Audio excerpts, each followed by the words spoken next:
How many of you think you live in a free country? Raise your hand. In case you are unable to decide, let me help you with the meaning of free by Oxford Dictionary. It means no longer control of another or no longer confined or imprisoned. Okay, let me ask you another question. How many of you think you live in a country and you are absolutely free from any sort of corruption or any social prejudice or increasing negativity? Raise your hand. I see there is a clear confusion. I see there is a clear confusion for you to take that decision. My dear friend, there could be two reasons why there is an uncertainty in your action. The first reason is quite obvious.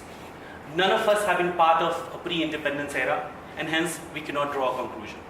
But when I think about the second reason, my dear friend, I really feel sad and scared. You know what is the second reason? Because we all still have not understood the real intent of the greatest freedom fighter and countless martyrs we had in our country who sacrificed their life to get this country free.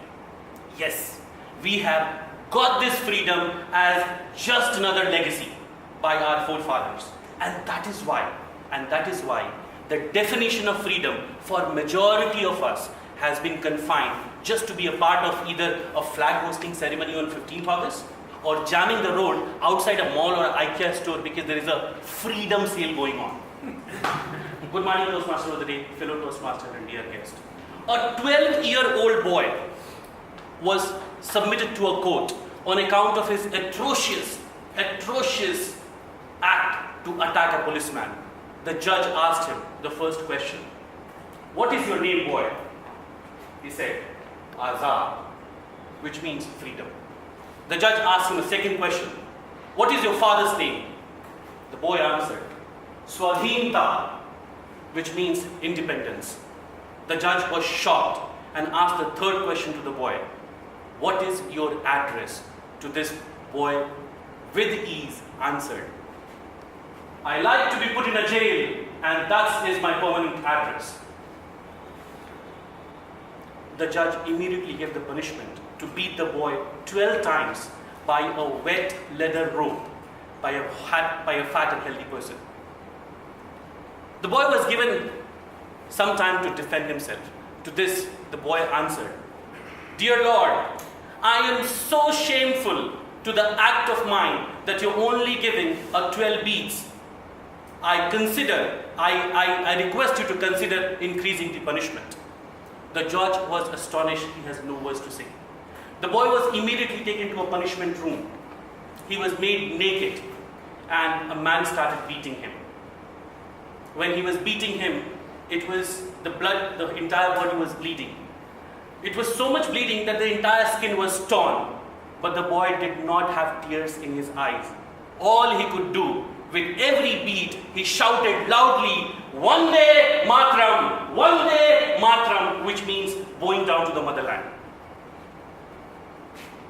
When the 12 beats was over, the jailer handed the dress to the boy.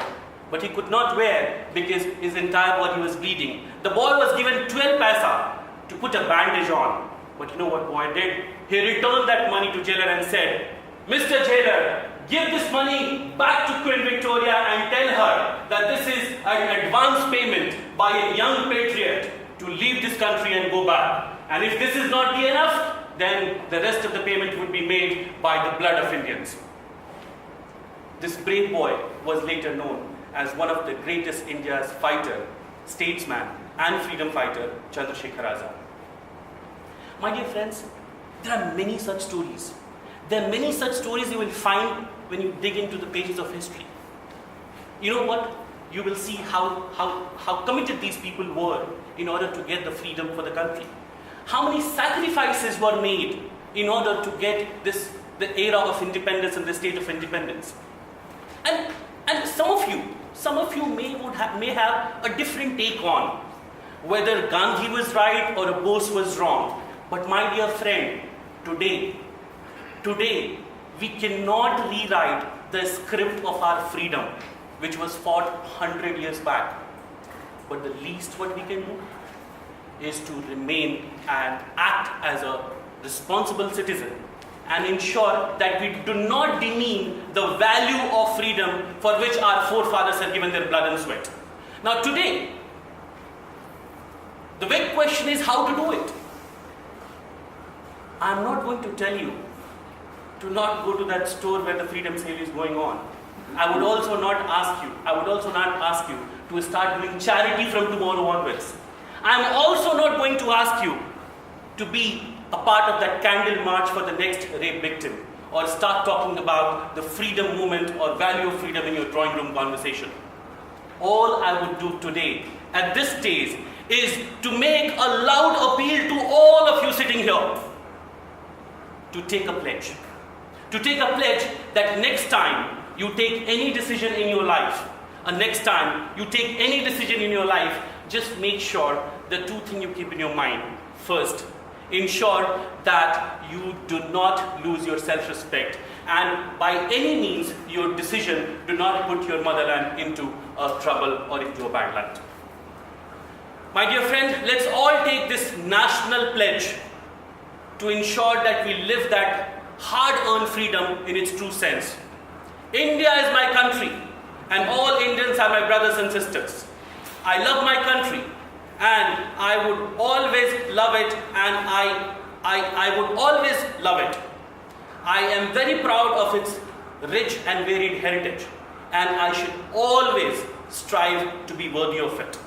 I shall give my parents, teachers, and all my elders respect and treat everyone with courtesy. I would always ensure to my nation, to my people, I pledge my devotion to their worthiness, to their fulfilling lies my happiness. Thank you so much.